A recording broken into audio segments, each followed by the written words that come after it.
तो अगर किसी वाक्य में दो से अधिक लोग हैं, चाहे व्यक्ति हो चाहे वस्तु हो, तो वहां पर एमंग का प्रयोग किया जाता है। जैसे एक एग्जांपल दिया गया है, प्रीपोजिशन में एमंग का प्रयोग कैसे करते हैं। देखिए एमंग जो होता है उसका सबसे पहले अर्थ समझ लीजिए। एमंग जो होता है वो बीच, के बीच, या फिर हो सकता है के बीच में। अगर ऐसे शब्द का प्रयोग हो तो उसके लिए एमंग का प्रयोग किया जाता है। देखिए बिटवीन में भी सेम यही अर्थ होता है। बिटवीन का हमने प्रयोग डाल दिया है, तो आप लोग जाकर के नए हो तो चैनल को सब्सक्राइब कर लीजिए, देख लीजिए। बिटवीन जो होता है उसका भी सेम यही अर्थ होता है, और जो एमंग होता है उसका भी सेम यही अर्थ होता है।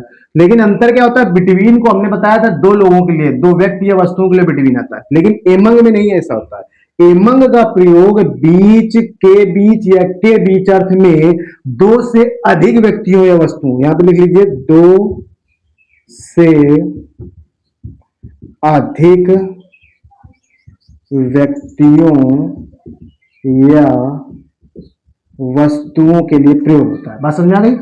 एमंग का प्रयोग बीच, के बीच या के बीच अर्थ में होता है, और जो एमंग होता है वह दो से अधिक व्यक्तियों या वस्तुओं का वर्णन करता है। अगर वाक्य में दो से अधिक लोग हैं, चाहे वो व्यक्ति हो चाहे वस्तु हो, तब वहां पर एमंग का प्रयोग किया जाता है। जैसे एग्जाम्पल में आपको और भी बेटर समझ में आ जाएगा। जैसे यहां पर हम एग्जाम्पल एक दे रहे हैं, इन आमों को राम, श्याम और राधा के बीच बांटो। जैसे मान लो ये एक सेंटेंस दिया गया है, इसमें हमको एमंग का प्रयोग करना है। तो देखिए इस वाक्य में बीच आ जाए या के बीच आ जाए तो हमने बताया उसके लिए एमंग का प्रयोग करना है। ये देखिए यहां पर लिखा हुआ है, इसका मतलब है बीच, के बीच ऐसे शब्द आ जाते हैं तो वहां पर बिटवीन या एमंग ही लगता है। लेकिन इस वाक्य में तीन लोग हैं, एक दो तीन, तो जब तीन लोग होते हैं मतलब दो से अधिक, तो दो से अधिक के लिए यहां पर हम क्या लगाएंगे, एमंग। ठीक है, दो से अधिक देखना। तो देखिए बांटना, तो इसका बन जाएगा डिस्ट्रीब्यूट। डिस्ट्रीब्यूट का मतलब बांटो।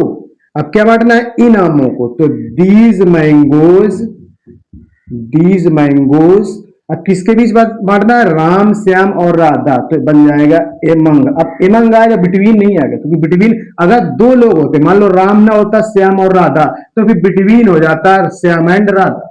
अब दो से अधिक है तो एमंग आएगा, तो एमंग राम, श्याम एंड राधा। तो ये होता है हमारा प्रीपोजिशन में एमंग का प्रयोग। ठीक है ना।